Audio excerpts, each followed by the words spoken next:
بسم الله الرحمن الرحيم.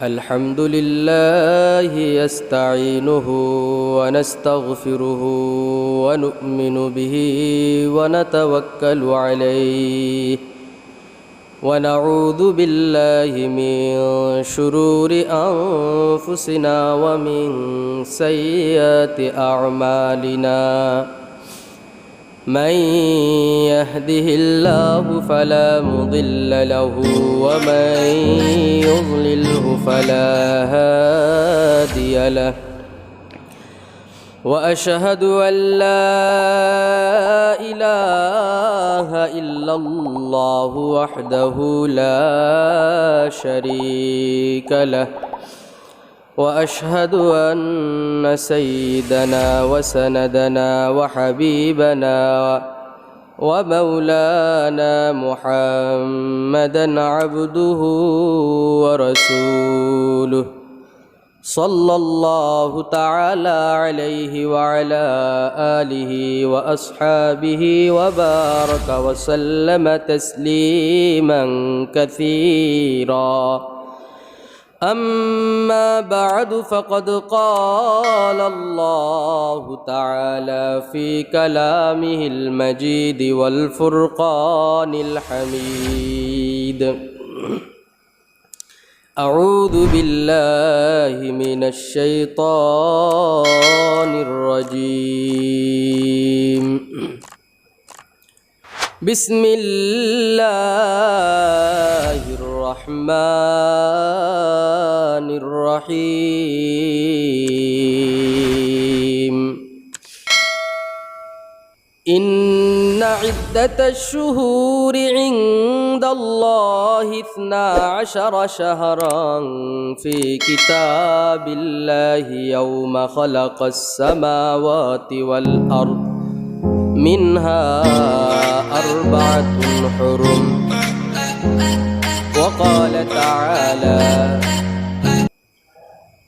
ولا تقربا هذه الشجرة فتكونا من الظالمين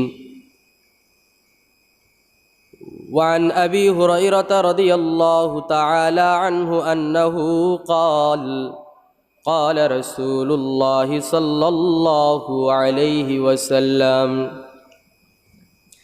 أفضل الصيام بعد رمضان شهر الله المحرم أو كما قال النبي صلى الله عليه وسلم صدق الله العلي العظيم وصدق رسوله النبي الكريم ونحن على ذلك لمن الشاهدين والشاكرين والذاكرين والحمد لله رب العالمين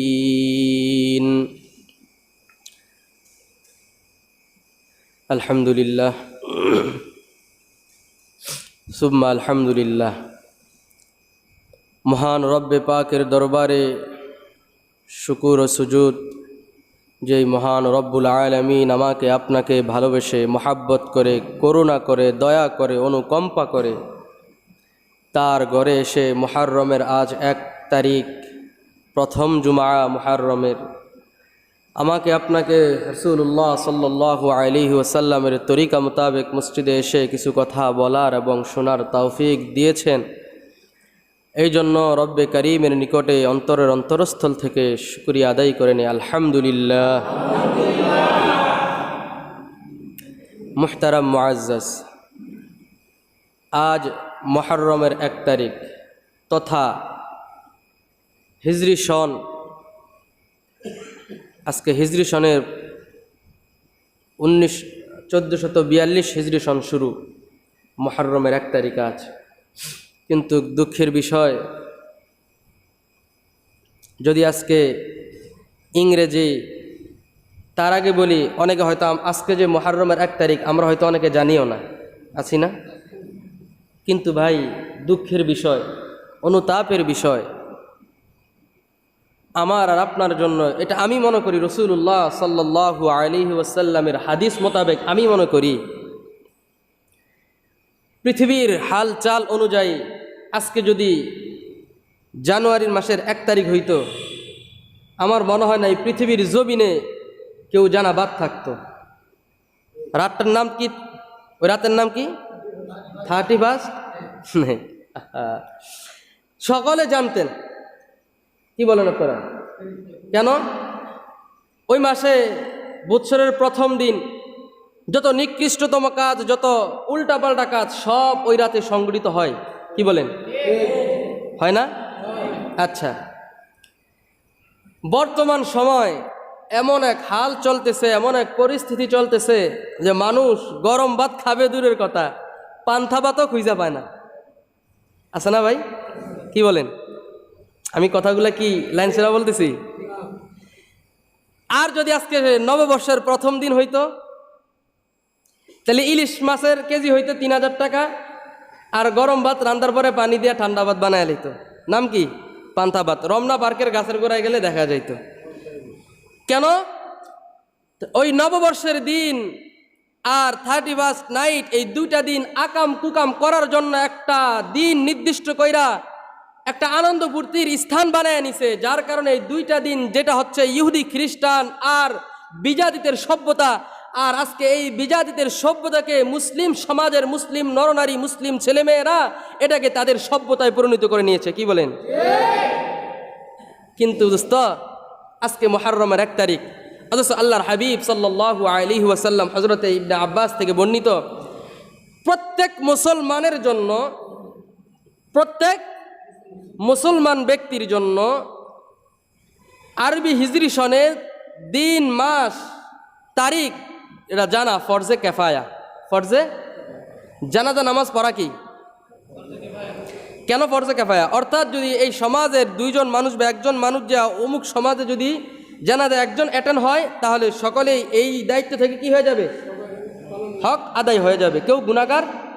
আর যদি 1 জনও না যায়, পার্শ্ববর্তী 1 জন মানুষ ইন্তেকাল করেছে, এলাকার থেকে 1 জনও যায় নাই, তাইলে পুরো এলাকার সবাই ফরজে কেফায়া তরক করার কারণে সকলেই কি হবে? গুনাহগার হবে। ঠিক তদ্রূপ হিজরি সনের 1ম তারিখ বা হিজরি সনের মাস, দিন, তারিখ আমরা অনেকেই জানি না। যদি আমাদের সমাজে আল্লাহ বাঁচাইছে, যেহেতু এটা আমাদের হিসাব আমরা রাখি, যার কারণে হয়তো আমাদের উসিলায় আল্লাহ আপনাদেরকে এই গুনাহ থেকে বাঁচায় রাখছে, আলহামদুলিল্লাহ বলেন। অথচ এই হিজরি সন আজকে প্রথম দিন অনেকে আমরা জানি না।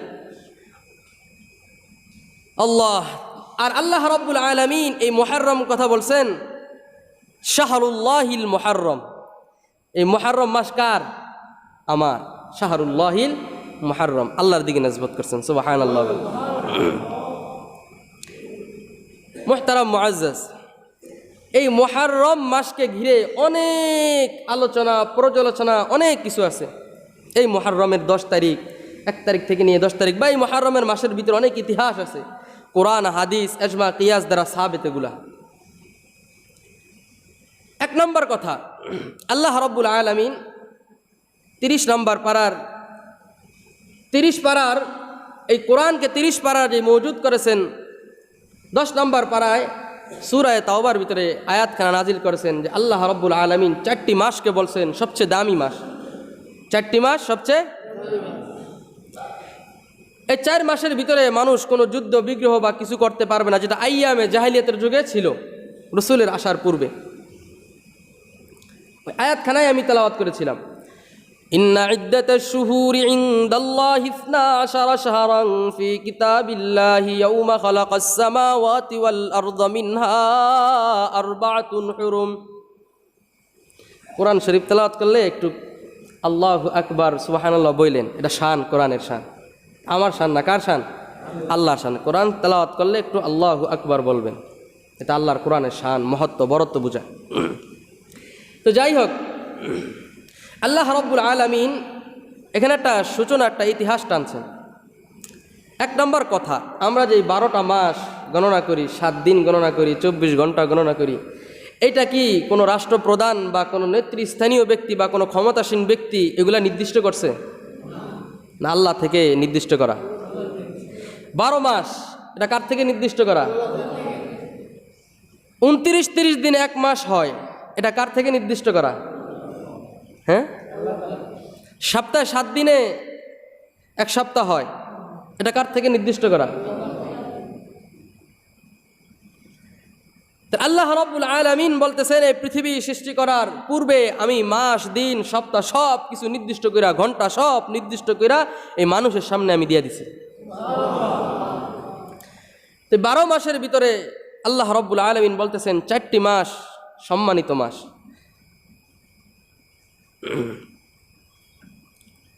কোন কোন 4টি মাস? জিলকাদা, জিলহিজ্জাহ, রজব আর শাহরুল্লাহিল মুহররম। এখন রমজান মাসের কথা বললেন অনেকে, যে রমজান মাস কি তাহলে বাইরে পড়লো নাকি? আর রমজান মাস তো সবচেয়ে আলা, রমজান মাসের কোনো তুলনা নাই। এটার আলোচনা অন্য, এটা আলোচনা রমজানে। রমজান বিহীন এই 4টি মাস আল্লাহর পক্ষ থেকে নির্ধারিত সম্মানের এবং ফজিলতপূর্ণ মাস। সুবহানাল্লাহ। কোন দিক থেকে? জিলকাদ, জিলহজ। জিলকাদ এই 2টা হচ্ছে হজের মৌসুম, যার কারণে সবচেয়ে দামি মাস। এরপরে আসেন রজব, একেবারে রমজানের এক মুহূর্তে। এই রজব মাস দামি কেন? রজবের ফজিলত অনেক। কেন? এই রজব মাসে অনেক নবীকে আল্লাহ তাওরাত, ইনজিল দান করেছেন, অনেক নবীকে, অথবা অনেক নবীকে এই রজবের সময় আল্লাহ রাব্বুল আলামিন আমাদের নবীকে কোথায় নিছেন? 7ম আসমানে নিছেন। ইতিহাস অনেক, যার কারণে আল্লাহর কাছে এই রজব মাস অনেক দামি। এই 4টি মাস আল্লাহর কাছে সবচাইতে দামি। মুহতারাম মুআজ্জাজ, আল্লাহর পক্ষ থেকে ঘোষণা ছিল যে এই 4 মাসে জিলকাদ, জিলহজ, মুহররম আর রজব, এই 4 মাসে তোমরা কি করবা না? কোনো যুদ্ধ বিগ্রহের ভিতরে লিপ্ত হইবা না। এরপরে বলতেছেন, হ্যাঁ, যদি তোমাদেরকে আক্রমণ আগে করে তারপরে তোমরা পাল্টা জবাব দাও, তবে তোমরা আক্রমণ আগে করিও না। মুহতারাম মুআজ্জাজ, মুহররমের অনেক ফজিলত। এই 10 মুহররম আল্লাহ রাব্বুল আলামিন কি কি ইতিহাস ঘটাইছেন কিঞ্চিত 2 সপ্তাহ ধারাবাহিক একটু আলোচনা করব, অল্প অল্প করে ইনশাআল্লাহ। আল্লাহ রাব্বুল আলামিন পৃথিবী সৃষ্টি করার পর যখন দার মাকাম স্থান বসলেন, আল্লাহ রাব্বুল আলামিন চিন্তা করলেন আমি মানুষকুল সৃষ্টি করব। সৃষ্টি করার ইচ্ছা পোষণ যখন করলেন, আল্লাহ রাব্বুল আলামিন ফেরেশতাদের সাথে একটা পরামর্শ নিছিলেন না? وَإِذْ قَالَ رَبُّكَ لِلْمَلَائِكَةِ إِنِّي جَاعِلٌ فِي الْأَرْضِ خَلِيفَةً قَالُوا أَتَجْعَلُ فِيهَا مَن يُفْسِدُ فِيهَا وَيَسْفِكُ الدِّمَاءَ। আল্লাহ রাব্বুল আলামিন ফেরেশতাদের কাছে পরামর্শ চাইতেছেন। ফেরেশতা কুল ওয়াইদ ক্বালা রাব্বুকা লিল মালাইকাতি, আল্লাহ ফেরেশতাদেরকে বলতেছেন ইন্নী জাইলুন ফিল আরদি খলিফা, আমি পৃথিবীতে প্রতিনিধি মানুষ সৃষ্টি করতে চাই। তোমাদের পরামর্শ কি? তোমরা কি বলো? কেউ কি চায় তার ভাগের জায়গায় আরেকটা ভাগ বসাক? কে চায়?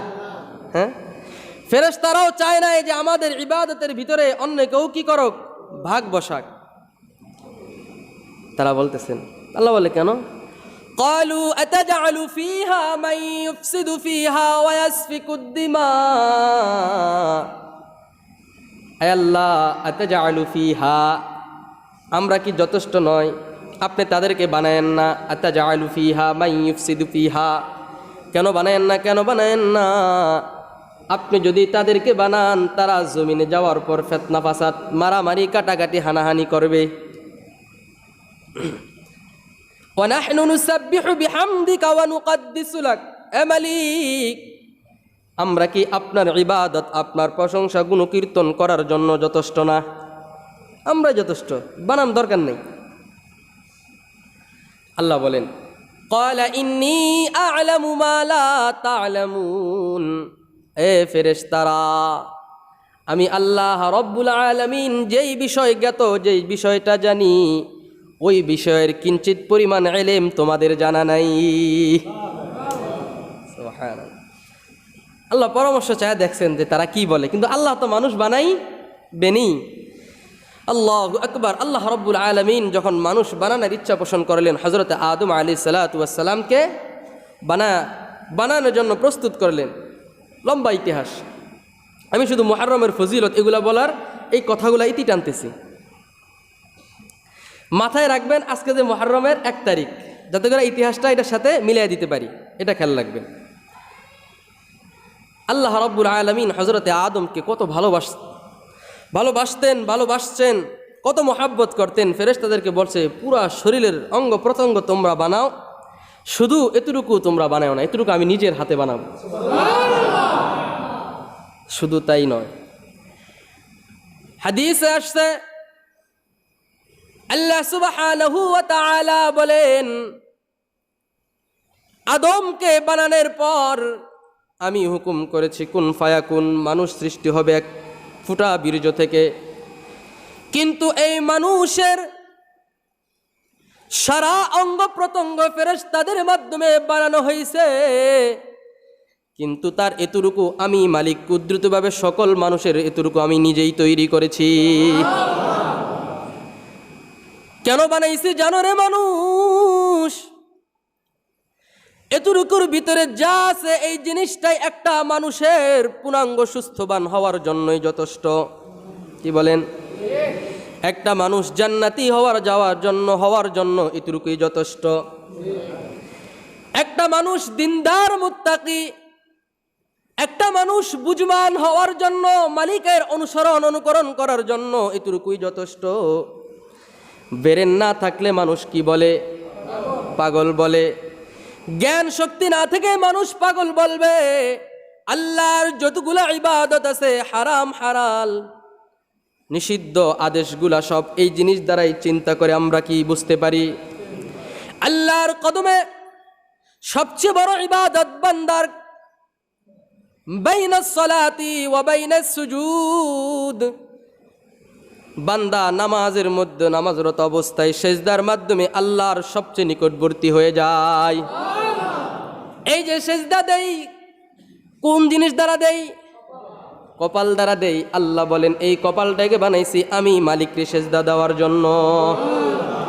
এই কপাল কোনো গায়রুল্লাহ মাজারে যাওয়ার জন্য, সেজদা দেওয়ার জন্য আমি মালিক বানাই নাই।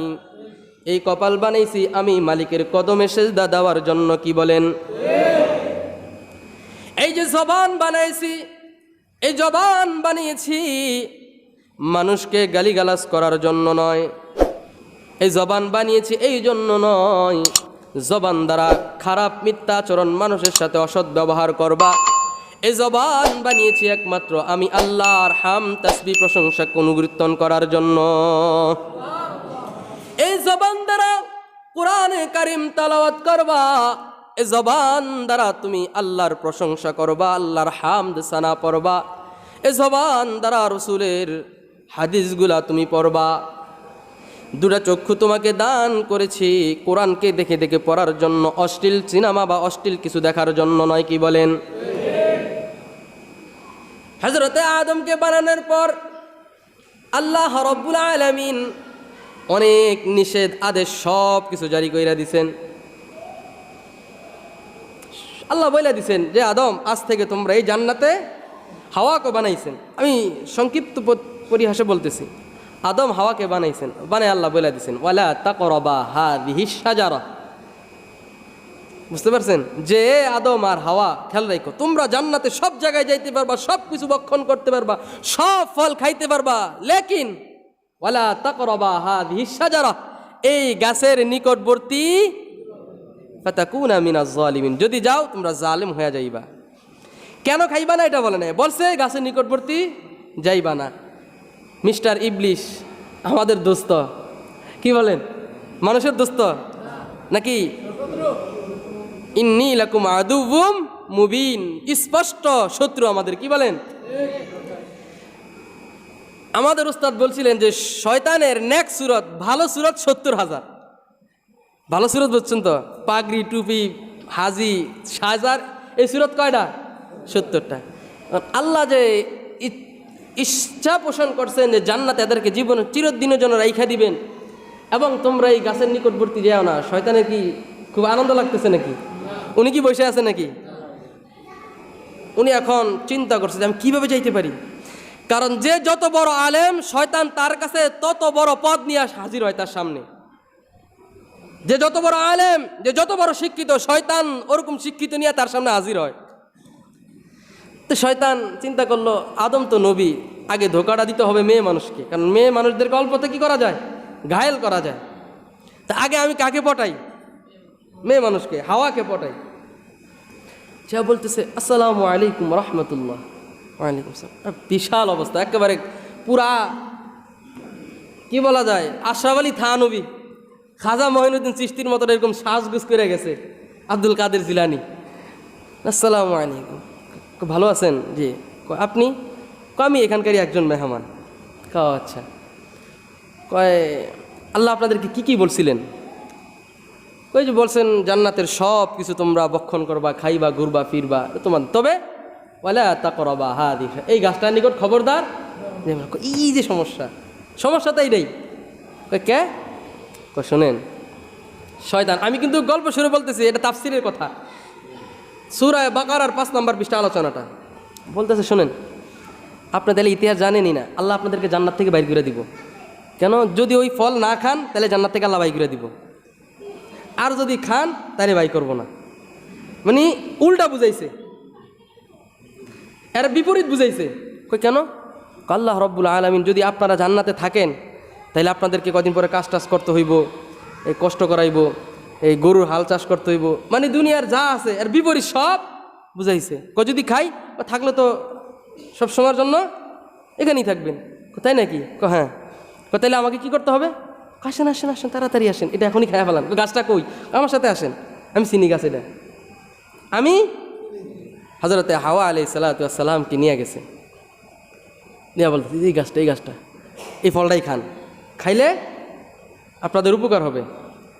ফল খাইছে, হাওয়া কি করছে? ফল খাইয়া ফেলাইছে। খাওয়ানোর পর এখন আবার শয়তান, এখন আবার আরেকটা বুদ্ধি দিতে হবে, আবার একজনকে খাওয়াইছে, বাকি আছে কয়জন? আরেকজন। উনি তো নবী, ওনার কাছে শয়তান যাইব না, ওনারে দিয়েই সিস্টেম করাবে। বলতেছে শোনেন, আপনার তো খাইছেন, আর আপনার তো এখানে চলে যাবেন, তো উনি তো এখানে থেকে যাব, ওনারও খাওয়ানোর ব্যবস্থা করেন। তো উনি ফল একটা নিয়ে আদমকে দিয়েছেন, ধরো খাও। বলো কোন ফল? কই জায়গা? আস্তাগফিরুল্লাহ, নাউজুবিল্লাহ। আল্লাহ আমাদেরকে নিষেধ করছেন না এই জান্নাতের সমস্ত ফল খাওয়া যাবে, লেকিন ওয়ালা তাকরাবা হাদিহি শাজারা, এই গাছের ফল খাওয়া। তুমি কেন খাইলা? কয় এই কারণে খাইছে, এই সব কিছু বলছে। দেখ পরে আর কিছু বলে নাই। এরপরে আদম আলাইহিস সালাম যখন অন্য মানুষকে হয়ে গেছেন, কিছুদিন পরে ফল একটা, ওই ফলটাই অন্য মানুষকে মনে করেন ফাঁদে ফালায়া এই ফলটা খাওয়াই দিছে। সে জানে না, সে ভুলবশত, অর্থাৎ স্ত্রী তাকে যাই না খাওয়াইছে, আর আদম আলাইহিস সালাতু ওয়াস সালাম না যাই না খাইছে। খাওয়ানোর সাথে সাথে তাদের শরীর উলঙ্গ হয়ে গেছে, জান্নাতি পোশাকগুলো খুলে গেছে গায়ে থেকে। এখন আল্লাহ বলতেছেন, আমি না তোমাদেরকে বলছিলাম ওয়ালা তাকরাবা হাদিহি শাজারা, এই জায়গায় যাও না? আমি না তোমাদেরকে বলছিলাম এই গাছের নিকটবর্তী যায় না, কেন গেলা? ঠিক আছে, এখন কি করবা? ইহবিতু মিনহা জামিআ, যা আছে সব কিছু নিয়ে এখান থেকে বাইরে হয়ে যাও। ইহবিতু মিনহা জামিআ, যা কিছু আছে সব কিছু নিয়ে এখান থেকেই বাইরে হয়ে কোথায় চলে যাও? দুনিয়ায় চলে যাও। একজনকে শ্রীলঙ্কায়, আরেকজনকে জেদ্দায় পাঠাইয়া দিচ্ছে। বুঝতে পারছেন? পাঠানোর পর হাদিসের ভিতরে আসছে, তাফসীর কুরতুবীর ভিতরে আসছে, হযরতে আদম আলাইহিস সালাতু ওয়াস সালাম 350 বছর পর্যন্ত এই ভুলের কারণে আল্লাহর কাছে রুনাজারি করছে। সুবহানাল্লাহ বলেন। কয়শো বছর? উনি কি বুঝাসি না ভুলটা করছিলেন, না ওনাকে করানো হয়েছে? অবশ্যই যদি এটা আল্লাহর আদলে ছিল, আল্লাহ এটা করবেন, মানুষকে বানানোর পর দুনিয়াতে পাঠাইবেন, তবে ভুলটা করাইছেন যার না যার মাধ্যমে। কিন্তু ভুলটা সে গুনাহ করে নাই, সে কিন্তু বলছে ইন্নী যালামতু নাফসি, আমি গুনাহ করছি, কিন্তু আসলে সে গুনাহ করে নাই, ভুল করছে। কিন্তু এই ভুলটাকে সে গুনাহ দইরা আল্লাহর কাছে 350 বছর পর্যন্ত কি করছে? রুনা জারি করছে, মাপ চাইছে, আল্লাহ আমি ভুল করেছি, আল্লাহ মাফ করে দেন আমাকে, আমি অন্যায় করেছি। দীর্ঘ 350 বছর পর আল্লাহ রব্বুল আলামিন তার ডাকে সাড়া দিয়েছেন, বলেছেন, ও আদম, আমি তোমার গুনাহকে মাফ করে দিয়েছি। মাফ করছি বরং এটা নয়, আমি তোমাকে মাফ করিনি। এখানে বোঝানো হয়েছে তুমি তো আসলে গুনাহ করো নাই, তবে আমি তোমার প্রমোশন এখন বাড়াইয়া দিছি। তোমার ইজ্জত, তোমার আব্রু, তোমার সম্মান ইজ্জত আমি এখন বাড়াইয়া দিয়া প্রমোশন করে দিছি তোমাকে। সুবহানাল্লাহ। যেই দিন তাকে মাফ করেছিলেন, যেই দিন তাকে ক্ষমা করেছিলেন, সেই দিন মুহররমের 10ই মুহররম ছিল। কয় মুহররম? 10ই মুহররম। সুতরাং 10ই মুহররম এটা দামি নাকি কম দামি? দামি 10ই মুহররম। এরপরে আসেন আল্লাহ তাআলা হযরত আদমকে এই দিনে মুক্তি দিয়েছেন, সম্মানী একটা দিন 10ই মুহররম। এরপরে বিভিন্ন নবী, তারপরে অনেক নবী আসছেন। এরপর হযরতে নূহ আলাইহিস সালাতু ওয়াস সালাম আসছেন। নূহ আলাইহিস সালাতু ওয়াস সালাম তিনি হচ্ছেন সর্বপ্রথম রসুল। সর্বপ্রথম রসুল। নবী আর রসুলদের ভিতরে একটু পার্থক্য, একটু তফাৎ বুঝবেন। নবী হচ্ছে নবীদের থেকে রাসূল একটু দামি, একটু সম্মান বেশি, দামি বেশি, তার স্থান মাকাম সম্মান বেশি। রসুলদেরকে আল্লাহ কিতাব দিয়া পাঠান, রসুলদেরকে কিতাব দিয়া পাঠান, রসুলদেরকে একটা মাপকাঠি দিয়া দেন। আর নবীদেরকে ওই রসুলের মাপকাঠি অনুযায়ী কি করতে হয়? দিন প্রচার করতে হয়, ওই মাপকাঠি অনুযায়ী তাকে চলতে হয়। বুঝতে পারছেন? মুহতারাম মুআজ্জাজ, হযরতে নূহ আলাইহিস সালাতু ওয়াস সালামের ব্যাপারে আসছে যে এই রসুল দীর্ঘ 950 বছর, কয় বছর ভাই? 950 বছর পর্যন্ত দাওয়াত দেওয়ার পর 80 থেকে মাত্র 82 জন মানুষ ইসলাম ধর্ম গ্রহণ করেছেন। 80 থেকে 82 জন মানুষ আনার পরে সে তাদের ধর্ম মাত্র ঈমান আনছেন কয়জন? 82 জন মানুষ। দাওয়াত দিচ্ছেন কত বছর? 4টিখানি কথা ভাই, সাধারণ কোনো বিষয়? আল্লাহু আকবার। আল্লাহ রাব্বুল আলামিন এই নূহ আলাইহিস সালাত এখান থেকে তিনি শিখবেন ভাই। আমি কিন্তু কোরআন দ্বারাই, যে আমি কোরআনটা হাতে নিয়ে আসি, এই নূহ আলাইহিস সালামের আলোচনাটা সূরা হুদের ভিতরে 12 নম্বর পারার 5 নম্বর পৃষ্ঠা আলোচনাটা আছে। আমি এখান থেকে দলিল সহকারে বলছি, কোরআন থেকে বলছি। আল্লাহ রাব্বুল আলামিন হযরতে নূহ আলাইহিস সালাতু ওয়াস সালামকে তার কওমের লোকেরা অতিরিক্ত কষ্ট, অপমান, অপদস্থ করত, সীমা রঞ্জিত করে ফেলাইছে তাকে।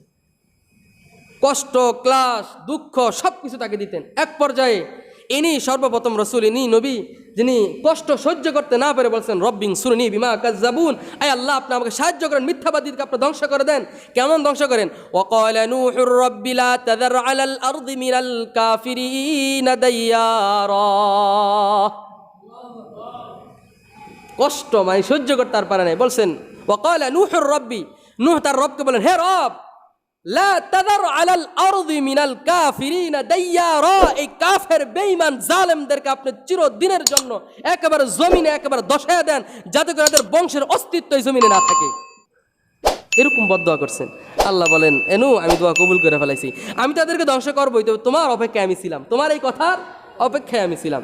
আল্লাহ রাব্বুল আলামিন হযরত নূহ আলাইহিস সালাতু ওয়াস সালামকে হুকুম করতেছেন, وأوحي إلى نوح أنه لن يؤمن من قومك إلا من قد آمن فلا تبتئس بما كانوا يفعلون। নূহ আলাইহিস সালামের এই দীর্ঘ আলোচনাটা আনছেন, বলতেছেন, হে নূহ, ইলা নূহিন আন্নাহু লা ইউমিনা মিন কওমিক, শোনো তোমার কওমের ভিতরে যে 80 থেকে 82 জন মানুষ কি করছে? ঈমান আনছে। ইল্লা মান কদ আমানা ফালা তাবতাইস বিমা কানু ইয়াফালুন, এই 82 জন মানুষ ব্যতীত আর কেউ ঈমান আনবে কেন? আমি যাদেরকে ঈমান আনার তৌফিক দিয়েছি এরাই ঈমান আনছে, আর এই পর্যন্ত আমি ঈমানের দ্বার কি করে দিছি? বন্ধ করে দিছি। ফালা তাবতাইস বিমা কানু ইয়াফালুন, আর বাকিরা যারা ঈমান আনে নাই, হয় নাই, এই জন্য আপনি পরিকম্প বা আপনি দুশ্চিন্তা করবেন না, চিন্তিত হবেন না, ঘাবড়ায়েন না, এটা আপনার কি নাই, দুঃখ করেন না আপনি, যারা হয়েছে তারাই হবে। এরপরে বলছেন, ওয়াসনাইল ফুলকা বিআইনিনা ওয়া ওয়াহয়িনা ওয়া লা তুখাতিবিনি ফিল্লাযীনা যালামু ইন্নাহুম মুগরাকুন। এ নূহ, ওয়াসনাইল ফুলকা, আপনি একটা নৌকা তৈরি করেন। সুবহানাল্লাহ, কিস্তি তৈরি করেন। কি এখন নূহ তো তাফসীরের ভিতরে আসছে, নৌকা কি, নৌকা কিভাবে তৈরি করে এটা কি সে যে দেখছে আগে? দেখেই নাই। এরপর আল্লাহ বলতেছেন, বিআয়ুনিনা ওয়া ওয়াহয়িনা ওয়া লা তুখাতিবিনি ফিল্লাযীনা যালামু। এ নূহ, আমি তোমার সামনে পরামর্শদাতা হিসাবে তোমার সামনে এবং তোমার সাথে আমি আছি। ফিল্লাযীনা যালামু, তুমি চিন্তা করো না, আর জালেমরা তোমাকে যা মন চায় তা বলুক, এত তুমি কি করো না, কষ্ট পাও না। ফেরেশতা জিবরাইল আলাইহিস সালাতু ওয়াস সালামের মাধ্যমে সে যেভাবে যেভাবে বলছে এইভাবে নৌকা বানান, এভাবে এটাকে উঁচা করেন, এভাবে করেন, সে দেখাইয়া দিছে। আর নূহ আলাইহিস সালাম সেভাবে কি করছে? কিস্তি বানাইছে। সুবহানাল্লাহ। এখন তার কওমরা এসে বলতেছে ঠ্যাট, এটা কি বলে, এই তিরস্কার, তাকে উপহাস করতেছে। আরে নূহ, এতদিন বইরা আমগরে দাওয়াত দিলা, ওই যে তোমার এক আল্লাহ না কে বলা আছে তার কথা কইলা, এখন আবার তুমি মরুভূমির ভিতরে এটা কি বানাইতেছো? আরে মরুভূমির ভিতরে কি জাহাজ চালাইবা তুমি? এটা কি? তো বলতেছে এই কদিন পরে প্লাবন হবে। তার কমের লোকরা বলতেছে প্লাবন হবে, তাহলে তখন আমরা এই নৌকা বিদ্যুৎ চড়বা, তখন তোমাদেরকে আমরা দেখাবো, তখন আমরা তোমাদেরকে বলবো কি হবে। দেখছো নি, মরুভূমির ভিতরে খাওয়ার জন্য পানি পাই না, আর নৌকা, এত বড় নৌকা বানাইতেছে চড়ার জন্য। আল্লাহ বলতেছেন ইন্নাহুম মুগরাকুন। হে নূহ শোনো, এরা যা মন চায় তা বলুক, এদের বলে এরা বলে যাক, ইন্নাহুম মুগরাকুন, আমি অচিরেই তাদেরকে ইঁদুরের মতো চুবিয়ে চুবিয়ে পানির ভিতরে ডুবে মারব। এখান থেকে একটা জিনিস বুঝবেন, এই আয়াত থেকে তাফসির, আমি তাফসির থেকে বলছি, শিক্ষা দিচ্ছেন নূহকে তারা কি করছে? উপহাস করছে। কাজ নাই, খায়া দেয়, এতদিন আল্লাহর দাওয়াত দিছে, এখন আবার নৌকা বানায়, আবার বলে প্লাবন হবে। রসুলকে বলতেছে, এই ঘটনাকে কাকে বলতেছেন? এই ঘটনা কারে বলতেছেন? রসুল আল্লাহ রসুলকে বুঝাইতেছেন যে রসুল, যে আপনি যত কষ্ট করতেছেন, আপনাকে হিজরত কইরা মক্কা থেকে মদিনা চলে যাইতে হয়েছে, এটা শুধু আপনার বৈশিষ্ট্য বা আপনি প্রথম না, আপনার আগেও বহু নবীকে এরকম কষ্ট করতে হয়েছে। সুতরাং আপনার অনুসারী যারা হবে তাদেরকে মানুষ এরকম উপহাস করবে, ঠাট্টা করবে, তুই আর দাবি লাগে ঘরের খবর নাই, সারাদিন তাবলিগ নিয়ে ব্যস্ত, বাড়ি ঘরের খবর নাই সারাদিন। আর আরেক দল তেমন আছে, মসজিদে জামাত আসলে চুলকানি শুরু হয়ে যায়, আইসা শুধু বাথরুমগুলো ভরে। আরে মিয়া, তাবলিগ জামাত যদি না থাকতো, এই তাবলিগ যদি রসুল থেকে না আসতো, তাহলে আমি আর আপনি কুত্তা হিয়াল যেভাবে মরে, শুয়ার যেভাবে মরলে জানাজা হয় না, এরকম বিনা জানাজায় মানুষের দাফন হয়ে যাইত। রসুল বলছেন ইয়া আইয়ুহার রাসূল বাল্লিগ মা উনজিলা ইলাইকা মির রাব্বিক। রসুল তাবলিগ করছেন। এই যে আমি আয়াতটা বললাম, এটাকে আমি বানায় বলছি, আইয়ুহার রাসূল, হে রাসূল, বাল্লিগ, আপনি তাবলিগ করেন, পৌঁছা দেন, মা উনজিলা ইলাইকা মির রাব্বিক, আপনার প্রভুর পক্ষ থেকে যে ওহী, যে কোরআন নাজিল হয়েছে, এই কোরআনের সব কিছু সত্য উন্মোচন করে উম্মতের সামনে আপনি জানায়া দেন। তাহলে তাবলিগ সাহাবী করেছে, তাবলিগ রসুল করেছে, তাবলিগ আইম্মে মুস্তাহিদিনরা করেছে, আমরা তারাও অপমান অপদস্থ সহ্য করেছে। আমরাও যদি তাবলিগ করি, দিনের কাজে যদি থাইকা অপমান অপদস্থ হই, এটাকে আমরা কিছুই মনে করি না। কেন? আমরা বিশ্বাস করি আপনি করেন সমস্যা নাই, তবে আপনিও নূহের কওমের মতন অপদস্থ হবেন, এই জন্য আপনি প্রস্তুত থাকেন। আমরা আশা রাখি আমরা আপনার কাছে অপদস্থ অপমান হই, সমস্যা নাই, তবে আপনি অপমান অপদস্থ হইবেন আল্লাহর কাছে। নূহ কওম যেরকম অপদস্থ হয়েছে, ধ্বংসস্তূপে পরিণত হয়েছে, আপনি হবেন ইনশাআল্লাহ। আমরা আশা রাখি যারা এরকম ইসলাম আর দ্বীনকে নিয়ে বিদ্বেষী হবে। মুহতারাম মুআজ্জাজ, এরপরে ওয়াসনাউল ফুলক ওয়া কুল্লামা মাররা আলাইহি মালাউম মিন কওমিহি সাখিরু মিন ক্বালা ইন তাসখারু মিন্না ফাইন্না নাসখারু মিনকুম কামা তাসখারুন। ওই একই কথা, ওয়াসনাউল ফুলক, এরপরে বানানোর পর এই বিভিন্ন ঠাট্টা, তার কওম মালাউম মিন কওমিহি সাখিরু মিন, কি করতেছে? এরকম ঠাট্টা করতেছে, বিদ্রুপ করতেছে, পাগলের গোষ্ঠী। আবার বলতেছে কি, ফাসাউফা তা'লামুনা মান ইয়াতি আযাবুন ইখজিহি ওয়া ইয়াহিল্লু আলাইহি আযাবুন মুকিম। এখানে বলতেছেন যে নূহ, তোমার কওমতে যে 82 জন মানুষ দেখতেছি, একটাও তো বড় লোক দেখতেছি না, সম্পদশালী, এরকম ক্ষমতাসীন ব্যক্তি দিই না, সবই তো গরিব মিসকিন দেখতেছি। এরকম ঠাট্টা বিদ্রুপ করতেছে। আরে এটা তো নূহ বা তাদের কথা নয়, এটা তো মালিকের পক্ষ থেকে কথা। মালিক বলেছেন ইসলাম দায়েম কায়েম, ইসলামের মান সম্মান গরিবদের মাধ্যমে আল্লাহ রাব্বুল আলামিন জিন্দা করবেন। রসুলের শাগরেদ যারা ছিলেন, রসুলের অনুসারী যারা ছিলেন, তাদের ভিতরে শতকরা 95 জন ছিলেন গরিব মিসকিন অসহায় মুহাজির আর আনসাররা। কি বলেন? সুতরাং দিন কায়েম হবে, দিন প্রতিষ্ঠিত হবে গরিবদের মাধ্যমে। বড় লোকরা যদি দিন পায়, দিনের যদি সহিবুজ আসে, তা আলহামদুলিল্লাহ, এতে নূরুন আলা নূর। আর যদি না আসে, তাহলে যে ওদের অন্তর্ভুক্ত হবে, ওদের দলভুক্ত হবে। এরপরে তার কওমের লোক বলতেছেন ক্বালা ইন তাসখারু মিন্না ফাইন্না নাসখারু মিনকুম কামা তাসখারুন। শোনো আহম্মকের গোষ্ঠী, আজকে আমাদেরকে নিয়ে উপহাস ঠাট্টা বিদ্রুপ করতেছো। তো মনে রেখো, যেদিন আমরা প্লাবিত হওয়ার পর নৌকায় উঠে আরোহণ করব, সেদিন আমরাও তোমাদেরকে বলবো, কি মজা লাগে এখন, শুভ শুভ ইন্দুরের মতন এখন শুভ, এখন মজা লাগে না? কি বলেন?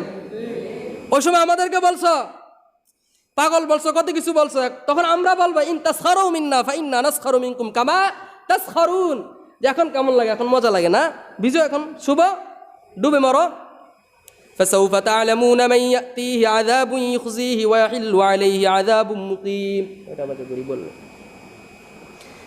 আল্লাহ বলতেছেন, মান ইয়াতিহি আযাবু ইখজিহি ওয়া ইয়াহিল্লু আলাইহি আযাবুম মুকিম, যে অচিরেই তাদের জন্য এই শাস্তি বহন করে আসবে, তাদের প্রতি আল্লাহর গজব নেমে আসবে অচিরেই। এরপর আল্লাহ তাআলা তাকে হুকুম করলেন, নূহ হাত্তা ইযা জাআ আমরুনা ওয়া ফারাত্তান নূরু কুল্লু লাহমিল ফিহা মিন কুল্লিন যাওজাইন ইথনাইন ওয়া আহলাকা ইল্লা মান সাবাকা আলাইহিল কওলু ওয়া মান আমান ওয়া মা আমানা মাআহু ইল্লা কলিল। বলতেছেন হাত্তা ইযা জাআ আমরুনা, আল্লাহ তাআলা হযরতে নূহ আলাইহিস সালামকে আদেশ করলেন, কি আদেশ করলেন? কুল নাহমিল ফিহা মিন কুল্লিন যাওজাইন ইথনাইন, শোনো তুমি প্লাবিত হওয়ার পূর্বে প্রতি জোড়া, অর্থাৎ একটা কুকুর একটা কুকুরনি, একটা ঘোড়া একটা ঘুড়ি, একটা গরু একটা গাবি, একটা খাসি একটা বকরি, অর্থাৎ জোড়ায় জোড়ায় সব কিছু তুমি তোমার নৌকায় উঠাও। মিন কুল্লিং যাওজাইন ইসনাইন, অর্থাৎ মেয়ে এবং ছেলে, পুরুষ এবং মহিলা, জোড়ায় জোড়ায় নৌকা আরোহণ করাও। ওয়া আহলাকা ইল্লা মান সাবাকা আলাইহিল কওলু ওয়া মান আমান ওয়া মা আমানা মাআহু ইল্লা কলিল। এরপরে তোমরাও কি করো, সেখানে আরোহণ কইরা ফেলাও। আর তোমার সাথে যারা ঈমান আনছে অল্প, মান সাবাকা আলাইহিল কওলু ওয়া মান আমান, অল্প কয়েকজন লোক, ওয়া মা আমানা মাআহু ইল্লা কলিল, যে তোমার সাথে যে অল্প কয়জন, ইল্লা কলিল অল্প কয়জন ঈমানদার, এদেরকেও তুমি কি করবা, ওই জায়গায় উঠাবা, এছাড়া কাউকে উঠাবা না। এই 80 থেকে 82 জন ইমানদার ছাড়া আর দ্বিতীয় কাউকে ওখানে কি করবা না, উঠানোর চেষ্টা তুমি করবা না। এখন আসেন, এই প্লাবন যে হবে এটা আলামত আমি কিভাবে বুঝবো? তা আল্লাহ বলতেছেন ওয়াফারাত্তান নূর, তান্দুরি রুটি চিনেন? তান্দুরি বলে না, তন্দুর রুটি বলে না, তন্দুর রুটি। তন্দুর রুটি কেন বলে বলতো, এই যে তান্দুর, এই আরবি ভাষা, তান্দুর থেকে তুন্দুর আসছে, তান্দুর থেকে তুন্দুর। তান্নুর শব্দের অর্থ হচ্ছে চুলা, তুন্নুর শব্দের অর্থ কি? চুলা। এখানে বিশাল আলোচনা, কেউ কেউ বলছেন এটি সেই চুলা যেটা হযরত আদম আলাইহিস সালাম আয়েশা সর্বপ্রথম বানাইছেন, আবার কেউ বলছেন না এই পৃথিবীর সর্বপ্রথম চুলা এটাই আদম বানাইছেন, আবার কেউ বলছেন না নূহ আলাইহিস সালামই একটা চুলা বানাইছেন, আবার কেউ বলছেন না নূহ আলাইহিস সালাম যেই জায়গায় বসবাস করতেন সেখানেই তিনি যে রান্নাবান্না করতেন, অথবা সকল চুলার থেকে, চুলার নিচে কি থাকে ভাই, আগুন থাকে না পানি থাকে? হ্যাঁ, তা আল্লাহ বলতেছেন যে চুলার নিচ থেকে যখন দেখবা পানি উঠতেছে, মনে করতে হবে এখন প্লাবিত শুরু। তো হঠাৎ একদিন দেখতেছেন নূহ আলাইহিস সালাম যে তার ওই চুলা থেকে এরকম পানি আস্তে আস্তে উঠতেছে, সে তখন বুঝে ফেলাইছে প্লাবন এখন শুরু হয়ে যাবে। তিনি বলেন, এই সবাই কি করো, কিস্তিতে আরোহণ করো, এখনই কি হবে, প্লাবন শুরু হয়ে যাবে। এরপরে যখন সকল উঠলেন, ওঠার পর কি করলেন, তার যেই সিঁড়ি ছিল সিঁড়ি উঠায় ফেলাইছেন। এরপর আল্লাহ রাব্বুল আলামিন এরকমভাবে আযাব দিতেছেন, আর মানুষ পানি বাড়তেছে, দাঁড়াইতেছেন। তারা তো অনেক লম্বা লম্বা মানুষ ছিলেন, কই যে এই পর্যন্ত হইলে ঠিক হয়ে যাবে, এই পর্যন্ত উঠলে ঠিক, কারণ হুদা আলাইহিস সালামের জমানা, নূর জমানা যে লোক ছিল তারা বিশাল লম্বা লম্বা মানুষ ছিল।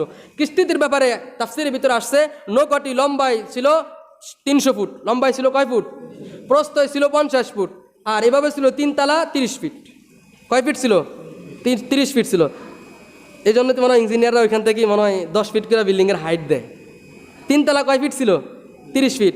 আর প্রস্থ এইভাবে কত ছিল, আর লম্বায় 300 ফিট ছিল। এর ভিতরে এরা আরোহণ করার পর হযরতে নূহ আলাইহিস সালামের সন্তান পাহাড়ের এরকম এক চিবায় পড়ে সন্তান, বাবা সন্তানকে ডাকছে, বাবা এখনো সময় আছে, ঈমান গ্রহণ করো, আসো তুমি আমার নৌকায় ওঠো, ঈমান গ্রহণ করো। সন্তান বাবাকে বলতেছে, সমস্যা নাই, আমি পাহাড়ের উপর উঠতেছি। পাহাড়ের উপর কি উঠবে না, পানি উঠবে না, ওখানে আমি দেখছি। আল্লাহ রাব্বুল আলামিন এই বাবার সামনে সন্তানকে ওই পাহাড় চূড়া পর্যন্ত পানি উঠায় ওখানে ধ্বংস করে দিছে। নাউজুবিল্লাহ। তাহলে ক্ষমতা বেশি কার? আল্লাহ দেখায় দিচ্ছেন, সারা পৃথিবীকে প্লাবিত করে দিয়েছেন।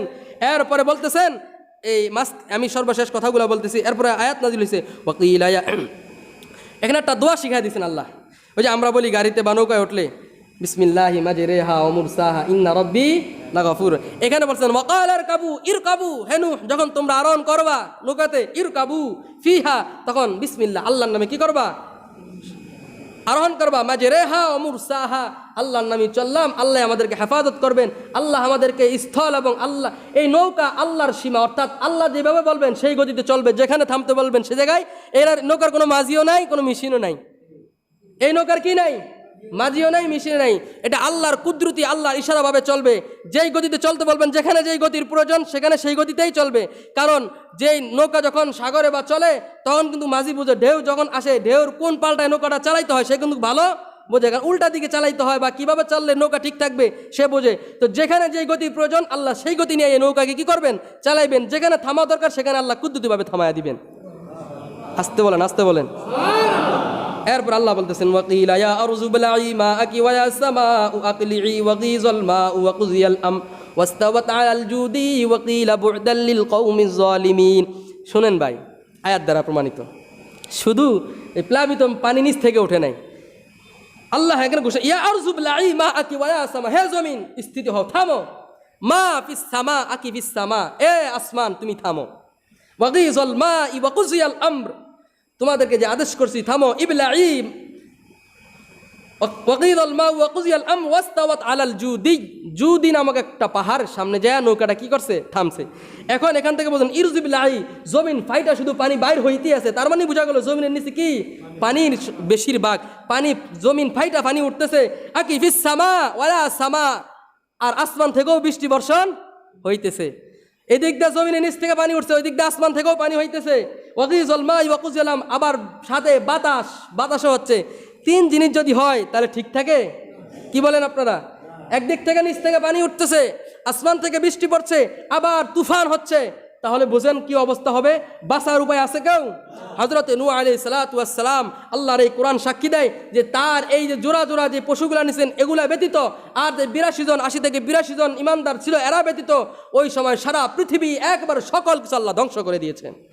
এই জন্য বলা হয় নূহ আলাইহিস সালামকে দ্বিতীয় পিতা বলা হয়, দ্বিতীয় জন্মবাহক বলা হয়। এরপরে পৃথিবী আবার নতুনভাবে কি হয়েছে? সূচনা হয়েছে এখান থেকে। এরপরে জুদি নামক যে পাহাড়ের সামনে যে নৌকা থামছে, ওয়াকিলা বু'দাল লিল কওমিজ জালিমিন, আল্লাহ তাআলা জালেমদের থেকে, আল্লাহ তাআলা এই প্লাবিত কবল থেকে, এই বন্যা কবলিত থেকে, এই তুফান থেকে, এই বৃষ্টি থেকে, এই প্লাবন থেকে যেদিন আল্লাহ রব্বুল আলামিন হযরতে নূহ আলাইহিস সালাতু ওয়াস সালাম এবং তার কওমদেরকে, জালেম কওমদেরকে ধ্বংস করে দিয়ে যেদিন মুক্তি দিয়েছিলেন সেই দিনটাও ছিল এই 10ই মুহররম। সেই দিনটা কোন দিন ছিল? এই 10ই মুহররম। এরপরে বলেন ভাই, তাহলে এই 10ই মুহররমের ইতিহাস কি এখন থেকেই না আদি থেকে? এখনই দামি হয়েছে নাকি আগ থেকেই দামি হয়েছে? কিন্তু সমাজের শিয়া নামক কিছু গোষ্ঠী বা কিছু মানুষ আছে যারা বলে এই 10ই মুহররম আল্লাহর দহিত্র, আল্লাহর নবীর দহিত্র হযরতে হুসাইন রাদিয়াল্লাহু তাআলা আনহুর যে 10ই মুহররম কারবালার ট্র্যাজেডি যে ঘটনা ঘটেছে, তারা মনে করতেছে এই কারণেই 10ই মুহররম এত দামি হয়েছে। আমরা বলি না, আমরা বলি না, 10ই মুহররম পৃথিবীর সূচনা থেকেই দামি। কেন? আল্লাহ বলে দিয়েছেন ইন্না ইদ্দাতাশ শুহুর ইনদাল্লাহ, 4টি মাস সবচেয়ে দামি, তার ভিতরে মুহররম 1টি মাস দামি। আমরা বলি যে এই মুহররমের 10 তারিখে হুসাইন কারবালার ভিতরে শহীদ হওয়ার কারণে হুসাইনের দাম আল্লাহ বাড়ায় দিয়েছেন। হুসাইনের কারণে মুহররমের দাম বাড়ে নাই, বরং মুহররমের 10 তারিখে কারবালা ট্র্যাজেডি ঘটনার কারণেই আল্লাহ রাব্বুল আলামিন হুসাইনের মর্যাদা, হুসাইনের দাম আল্লাহ বাড়ায় দিয়েছেন। এই জন্য ইনশাআল্লাহ পর্যালোচনায় আগামী সপ্তাহ আলোচনা আরও বলবো। তাহলে বোঝা গেল এই 2টা ঘটনা বললাম, এই 10ই মুহররম আল্লাহ তাআলা বিভিন্ন নবীদেরকে মুক্তি দিয়েছেন, বিভিন্ন জালেম কওমদেরকে। এরপর হযরত মুসা আলাইহিস সালাম, হযরত ঈসা আলাইহিস সালাম, ইনশাআল্লাহ ধারাবাহিক আলোচনা আসবে। আল্লাহ রাব্বুল আলামিন যে কথাগুলো বললাম সব কথার মূল সারম, মূল উৎসর্গ হচ্ছে কোনটা? 10ই মুহররম। এই জন্য ভাই আমার 10ই মুহররম ফজিলতপূর্ণ একটা মাস। যেহেতু আজকে 1 তারিখ, তাহলে আরেকটা জুমা পাবো যে 10ই মুহররমের কি কি ফজিলত, কি করণীয়, কি বঞ্চনীয়, কি বাঞ্ছনীয়, এগুলো সব ইনশাআল্লাহ আগামী জুমায় বলবো। আল্লাহ রাব্বুল আলামিন আমাদেরকে 10ই মুহররমের ফজিলত অনুযায়ী যা করণীয় তা করার, যা বর্জনীয় তা বর্জন করার তৌফিক দান করুক, বলেন আমিন। সুবহানাল্লাহি ওয়া হামদিহি সুবহানাল্লাহিল আযীম ওয়া মা আলাইনা ইল্লাল বালাগ। আসসালামু আলাইকুম ওয়া রাহমাতুল্লাহ।